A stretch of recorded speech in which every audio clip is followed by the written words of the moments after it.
Hello, my name is Barbara. I am a behavior tech, and today we're gonna discuss about the ethic code for behavior analysts. Today we're gonna discuss a little bit about the importance of to understand the ethical code for the behavior analyst. The first thing that I would like to share is about the core principle that is available in the ethics code for the behavior analyst that the RBT and the behavior analyst must follow. So the first thing is about the benefit the others and reduce harm, and it also includes to protect the client's rights above all others. We need to collaborate with everybody who is around us, who is working with us, being respectful for the people who we work with the client, with the family. And then if you feel like it's happening in any conflict of interest, we must work to solve this issue, right? It can be personal, cultural, financial, anyways, but you need to address these factors. We need to solve this issue. It is important that as a behavioral analyst, we read this ethical code and understand about it, because even if you do not understand or have a lack of awareness, you didn't know about the ethical code, in case of violation of this code, you will still responding to sanctions. So it's very important to understand. And if you have any question, go ahead to another person, another authority, or the board, or other supervisors, and ask clarification. There are 6 standards on the ethical codes that we must follow. However, we need to be aware of the variables that happens in our daily work, right? For example, diversity, right? So we need to follow the 6 standard, but we need always to be able to contextualize this approach and see how you should work with this type of family, with this type of individual.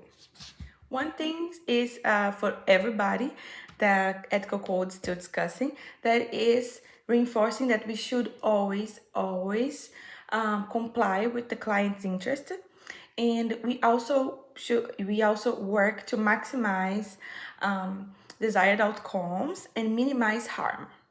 The ethical code actually will highlight the importance of us to understand about the ethical decision makers, because this challenge of the diversity that we have to deal daily on our work. And then I found this schema to help us to understand about the decision maker. And then I'm gonna share with you guys.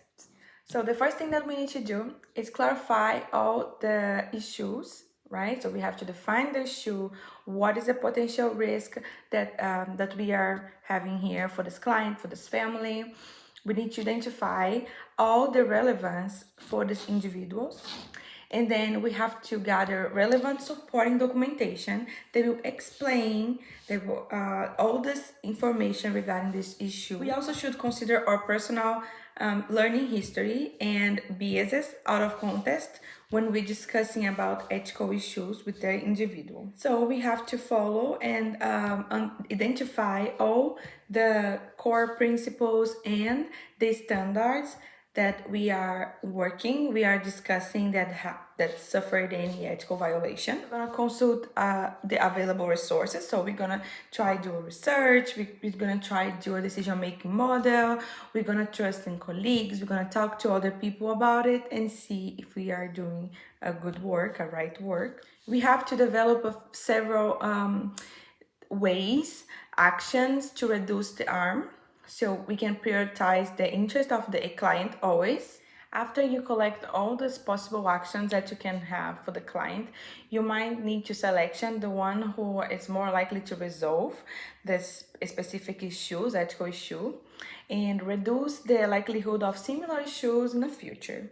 You also will need to take the selected action in collaboration with the other people that was involved with these ethical issues, and document all the specific actions that you take, and then agreed upon next steps, what's gonna happen afterwards, and then also name all the individuals that was related to the ethical issues and the due dates. And the last thing is you're gonna evaluate the results, you're gonna evaluate what happened, and then to ensure that it's not gonna happen again.